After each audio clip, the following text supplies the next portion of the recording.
By every measure, Europe has not had this much control over illegal migration in decades.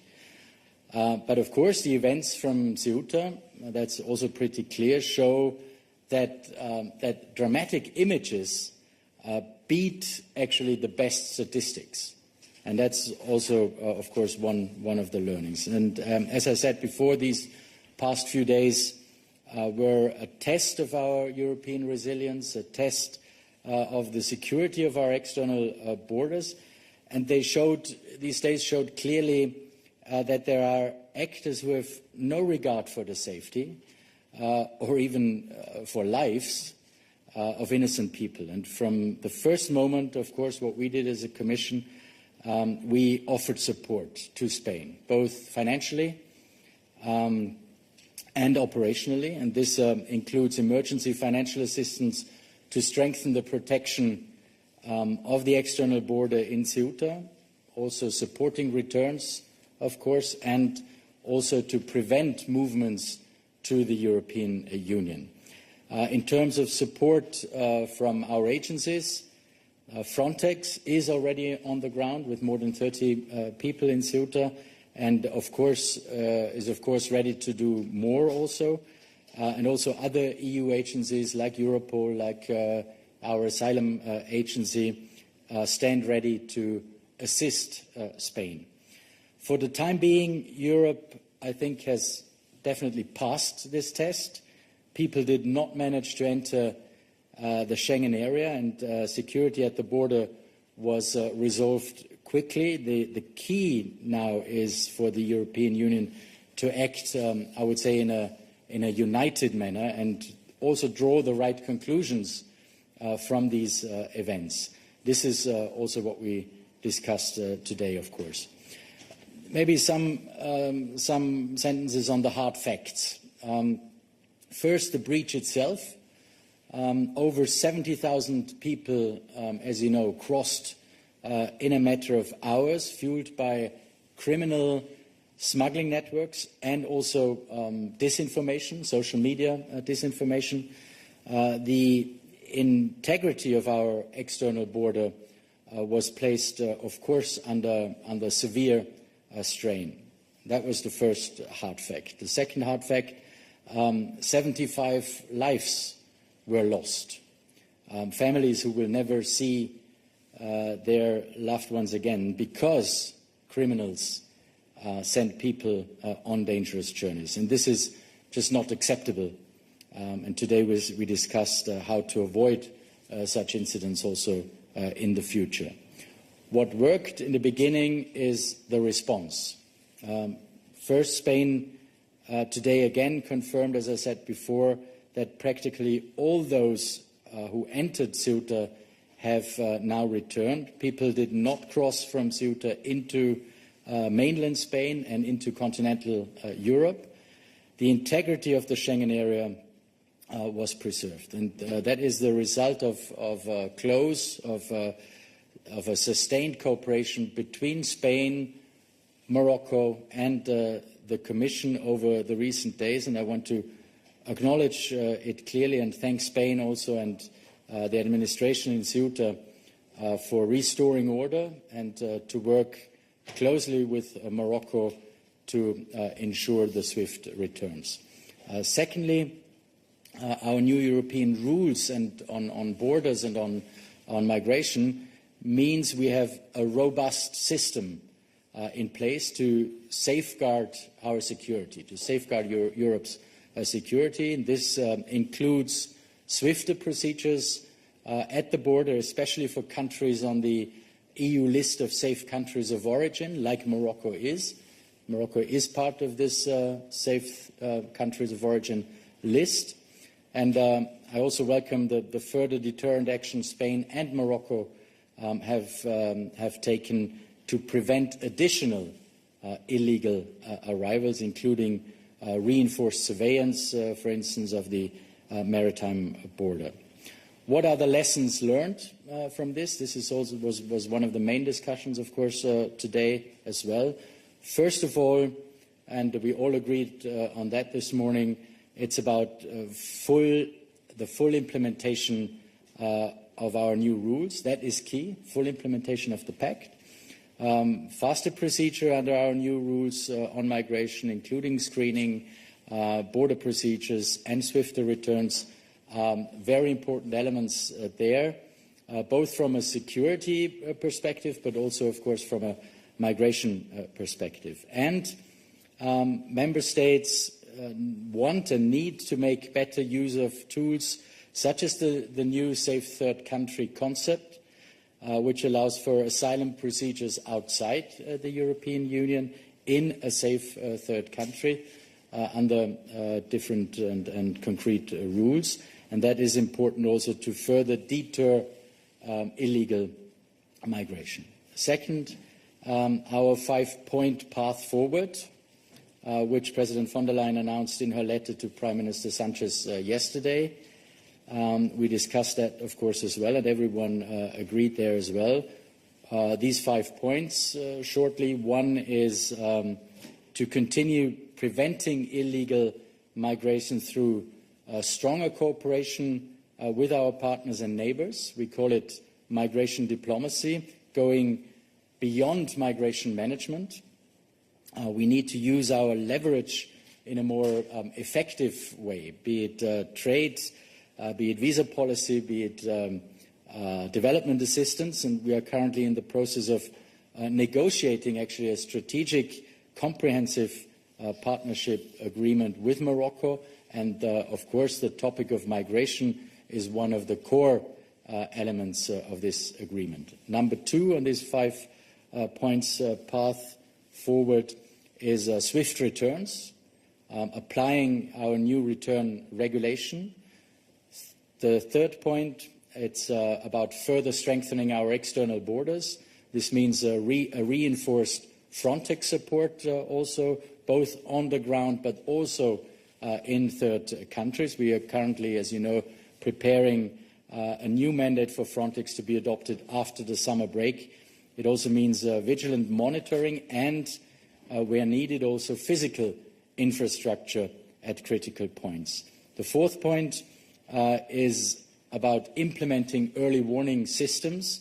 We must strengthen our capacity to follow misinformation trends, for instance, on social media, working hand in hand with Europol and all the other EU agencies. And the fifth point on that plan is about dismantling the smuggling networks. We urgently have to adopt the global sanctions regime against migrant smugglers. We proposed that in early July already, to have more tools to stop them. And it is why we launched also the Global Alliance against migrant smuggling 3 years ago. So there was a common understanding that we must advance on these 5 points ahead of the JHA Council in October, and then, of course, ahead of the European Council as well. So to close, this week, as I said before, tested us, yes, in speed on the one hand, in solidarity on the other hand, but also in resilience to disinformation. But let me be equally clear about what this week also showed. When it mattered, the situation was brought back under control. That did not happen by accident. It happened because we acted together. European solidarity is at the heart of the European project, and Spain and its people can, of course, count on the enduring support of the Commission and the strength of our Union to overcome this current challenge. But we shouldn't make any mistake, of course. We will learn from this, definitely. We will also close the gaps, and we will keep protecting our external border altogether. Thank you. Thank you, Commissioner. So we'll move to the questions. As always, I will ask you to introduce yourself and the media you work for before asking your questions. We'll start in the room, and then we'll take a few questions online. We'll start with Zoya. Thank you very much, Commissioner. Zoe Shatalovich from Politico.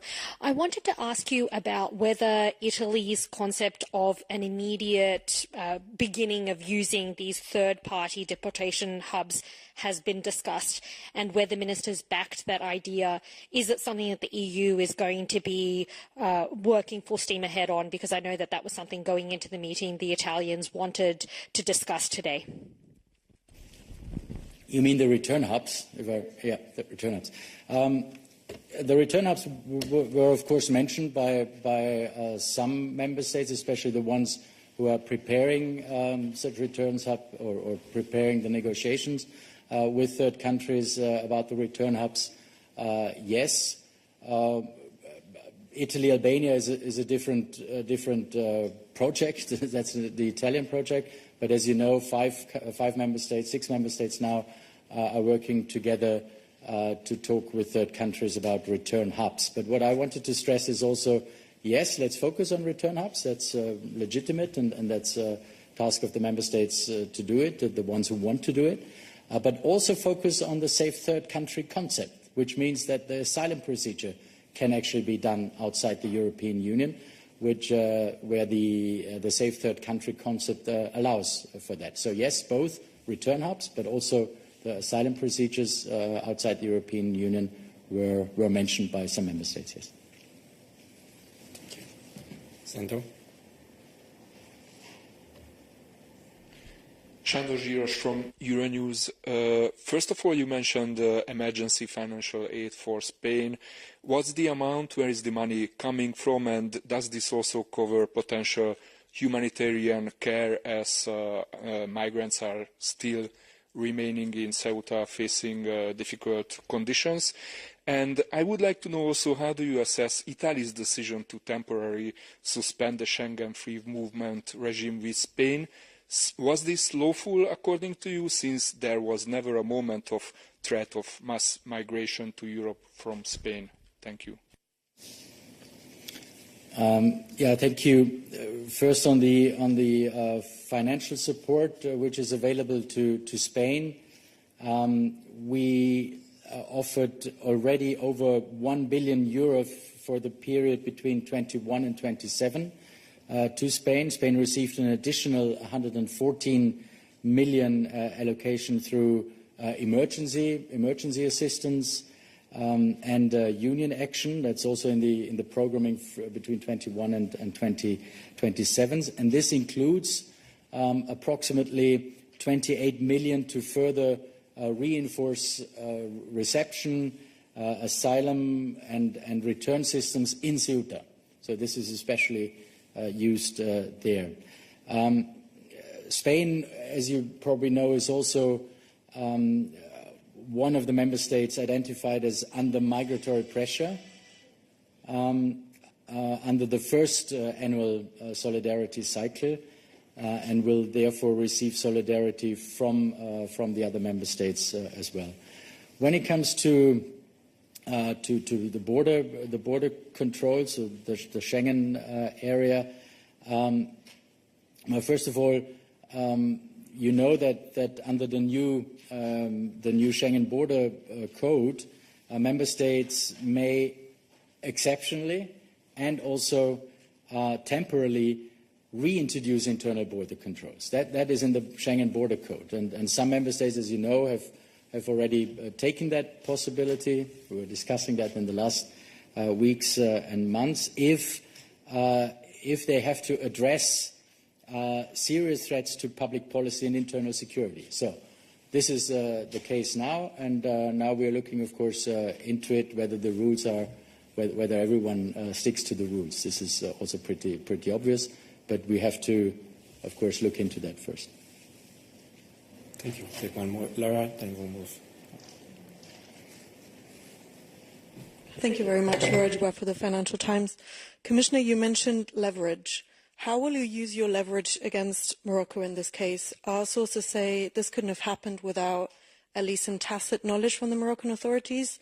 So what is the next step here? Will you increase the budget support for Morocco on migration, or will you rather delay ongoing negotiations for a comprehensive partnership? Thank you. No, the negotiations on the comprehensive partnerships are, of course, ongoing. And what I just wanted to say is that migration is, of course, also part of these negotiations. This is pretty clear, and this has been like that in the last months, actually, and will be in the next months to come. So nothing has changed there. We know that there was interference from the smugglers and the human traffickers. We know that on social media, so misinformation altogether. But this has nothing to do with our negotiations with Morocco. Thank you. Here in the middle. Johannes Peterer, ORF, Austrian National Television. Commissioner, just to follow up on that, do you think that Morocco has any responsibility whatsoever for what happened, and if so, to what extent? Well, what we know is that, and what we saw, that there was an instrumentalization by human traffickers and smugglers. That's for sure. Grande Malaska, the minister, has repeated today the important role that Morocco actually played in making sure that the situation in Ceuta is under control. And we know, and we talked about the numbers, of course, also. And this is exactly why we engage with partner countries and third countries. So I also understand that there is an ongoing investigation of the matter in Spain. So I can't actually comment on that any further. But there was, of course, some disinformation by the smugglers and the human traffickers. That's what we know for sure. Thank you. I'll take Jennifer.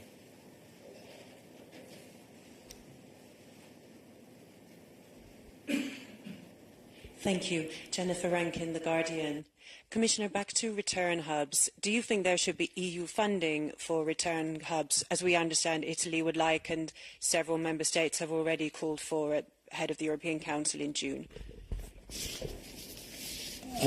That's actually a question of the negotiations for the next MFF.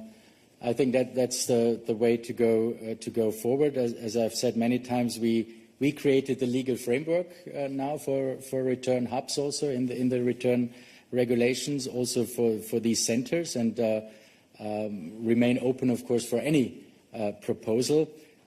Our priority is to work with partners along the route on different concepts, also having asylum applications outside the European Union, as I mentioned before. And looking ahead, when it comes to financing, of course, the discussions on the next MFF will provide, I think, the right context how to support and how support for third country actions altogether can be best structured within the EU's, I would say, broader migration partnerships. Thank you. We'll take a few questions tonight and I'll come back in the room after. I take the questions from Gabriele. Merci, Guillaume.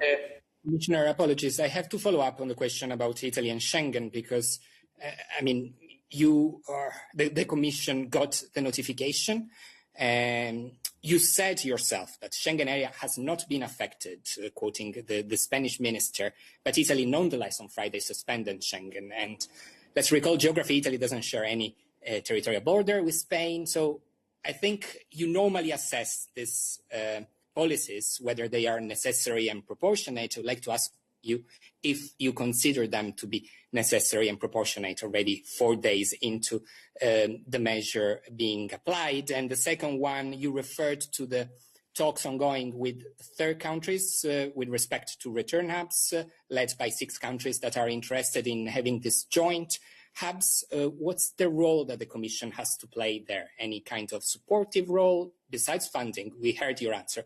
What other role are you keen and able to play there? Thank you. Well, starting with the second question, our role, as I said before, is to to give the legal basis. That's what we did with our return regulation. And then, of course, also, I mean, I support it, of course. I sometimes take part as a listener in these meetings of the member states. But it's up to the member states, of course, that's in the regulation to do it. But if a member state or member states, a group of member states, want to go this way forward, we totally support it. That's why we set the legal basis. On the Schengen question, again, as you said, it's an assessment we have to do. Yes, it has to be proportionate. It has to be temporary, of course, and that's the way we go forward. We look into that. The situation, of course, has also evolved. I would say a little bit in the last days. There is more clarity now. The Spanish government has confirmed that people have returned to Morocco. That was not the case that much when Italy sort of put forward their thoughts. And now there can be no onward movements anymore. So we will see. It's an assessment, yeah. Thank you. We'll take another question online from Alexandra.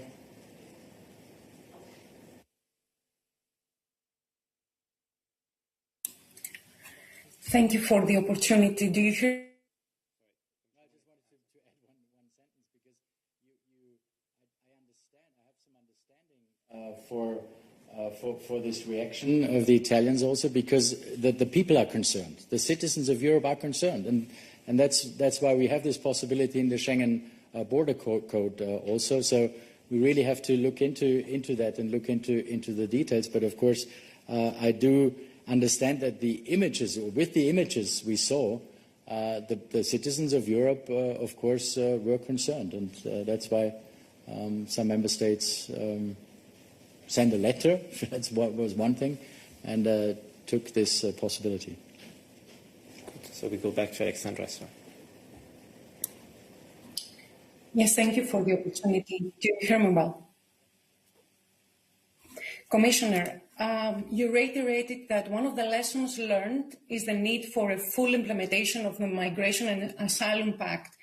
However, the Greek Prime Minister argues today in an op-ed that the pact itself is not designed for situations like Ceuta and proposes a new emergency regime. So does the Commission believe that the pact already allows for this kind of flexibility, or does it fundamentally rule out such measure, and whether you will assess such a proposal made today by the Greek Prime Minister? Thank you so much.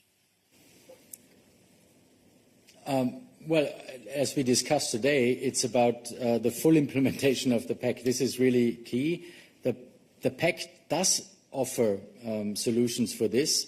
However, this is, of course, a new situation, and we always have to reconsider everything we're doing, and we have to sort of look into everything we're doing. That's why we have reports. That's why we look into all the measures we are proposing. But the pact is clear, and I think that's also for the European Council in October to discuss it in a strategic way forward. So this is actually what the way forward, I think, should be, preparing for the European Council in October, where they have a strategic discussion on migration, supported also on the Eastern European border. And we will, of course, prepare for that, because having a strategic discussion on the way forward, I think, is always a good thing to do. Sure. Hi there, Michael Greenfield, Sky News. Two questions, if I may. Migrants told a Sky News crew in Ceuta on Saturday that Moroccan authorities had let everyone through. What is your assessment of these claims? And then secondly, just today, we've heard that a dinghy carrying 157 migrants capsized after catching fire in the Channel. What is your understanding of the trend of increasing numbers of migrants packing onto just one boat? I didn't get the second English channel. The English channel. Yeah. Second question. Just today we've heard that a dinghy carrying 157 migrants capsized after catching fire in the Channel. what is your understanding of the trend of increasing numbers of migrants packing onto just one boat?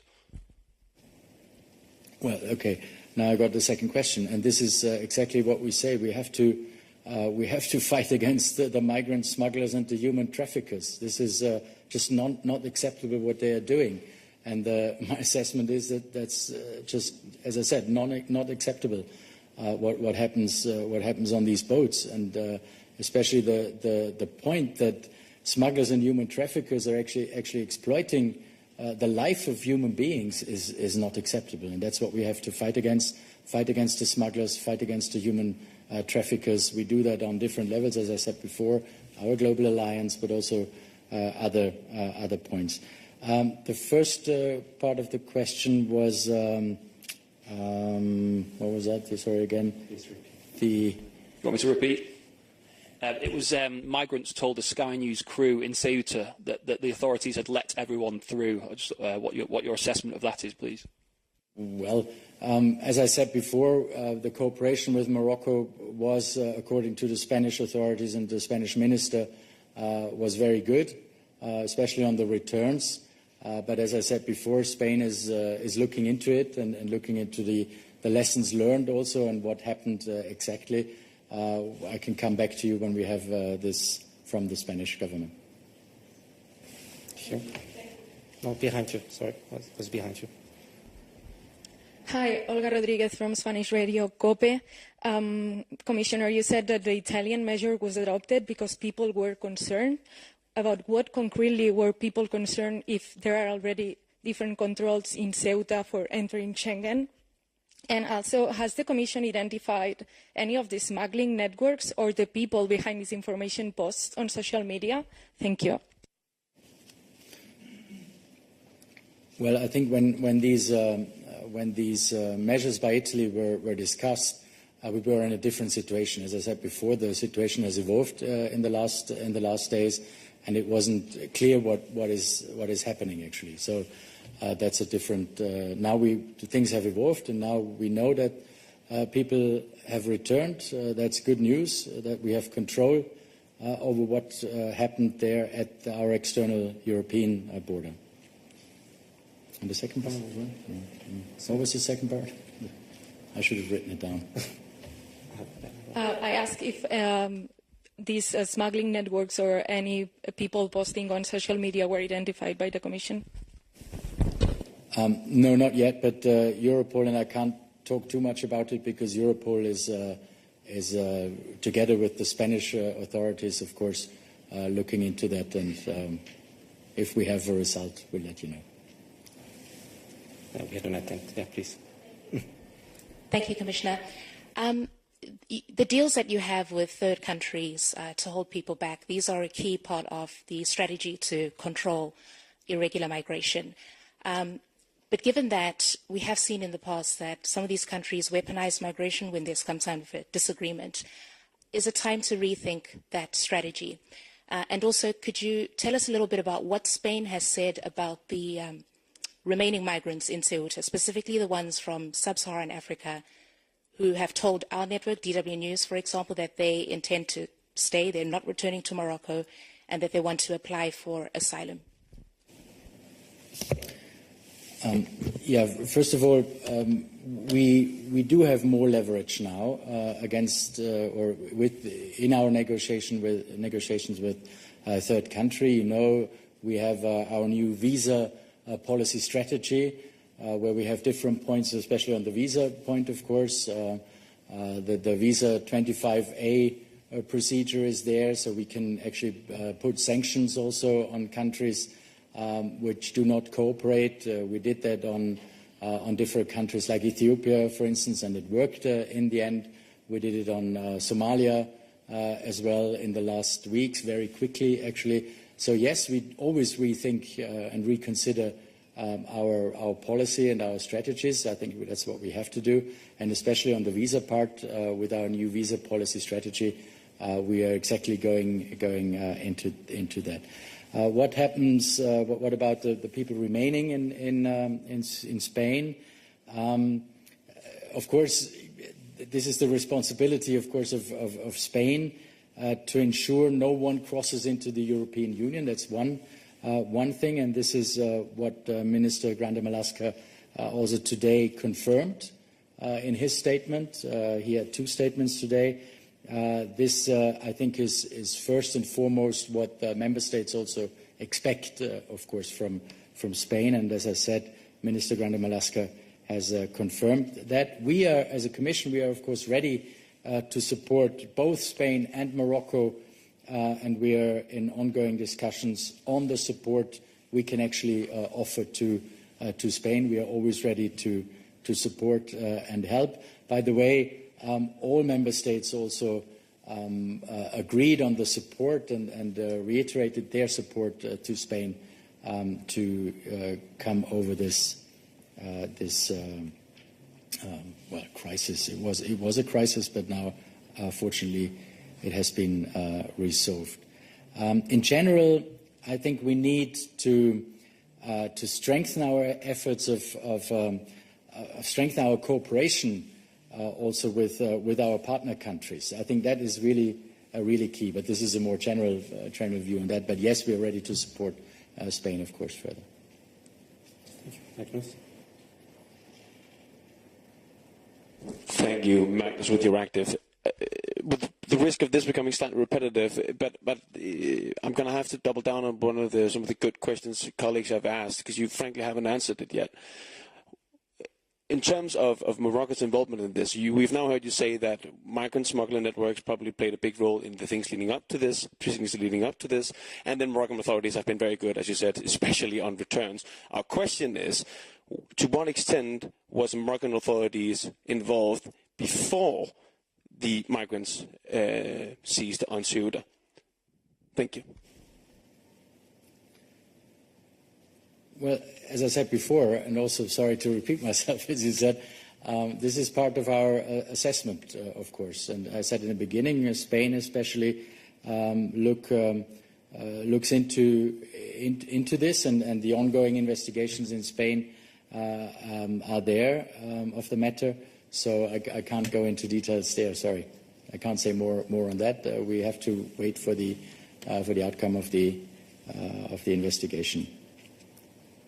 I have a lot of questions as well online, so we'll take the question from Sam.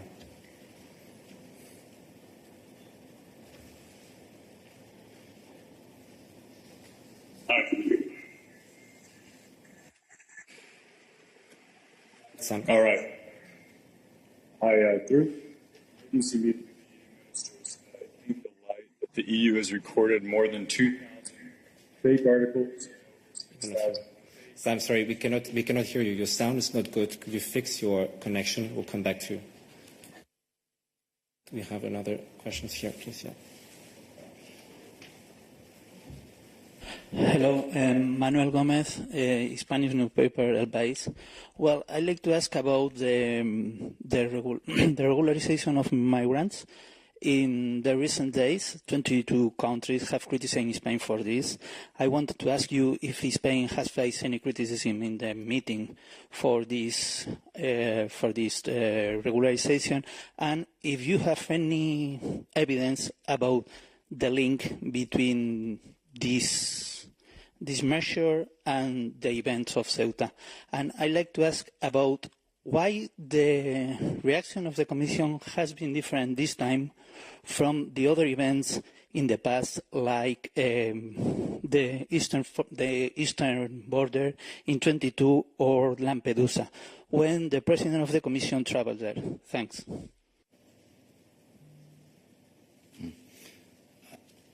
On the regularization part, there was no real criticism because we can't see a direct link at the moment between the regularization and the incidents in Ceuta. But I always say to this regularization discussion, it's not a good signal. Definitely not. It's not a good signal for the rest of Europe. I do understand, and it's a member state's competence, and I do understand that Spain did it because it's mainly about Latin Americans speaking the same language, having the same culture. But the signal for the rest of Europe is not a good one. Definitely not. So that's it, but it wasn't discussed this morning. Okay, and we have time for one last question. I go back online to Sam to see whether this works.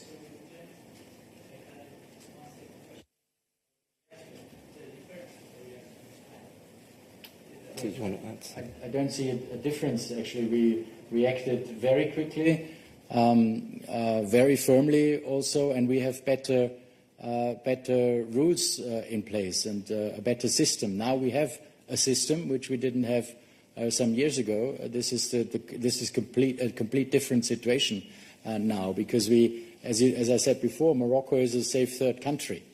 A safe country of origin, and that completely makes the difference also for returns, then, for being able to return people. So the situation is different, but our reaction was very clear and very swift. Also, we had from the very beginning very good contacts with the Spanish authorities, in my case, with Minister Grande Malasca, and the President, of course, also with Prime Minister Sanchez right away. And also on a technical level, our Director General with the authorities in Spain, with our agencies also there. So there was a swift response there as well. So, but the situation is different because now we have the rules. This makes a big difference. Okay. We'll try with Sam last time, and then we'll conclude. Can you hear me? Yeah. Great. Thanks for the patience, everybody, and the opportunity to ask a question.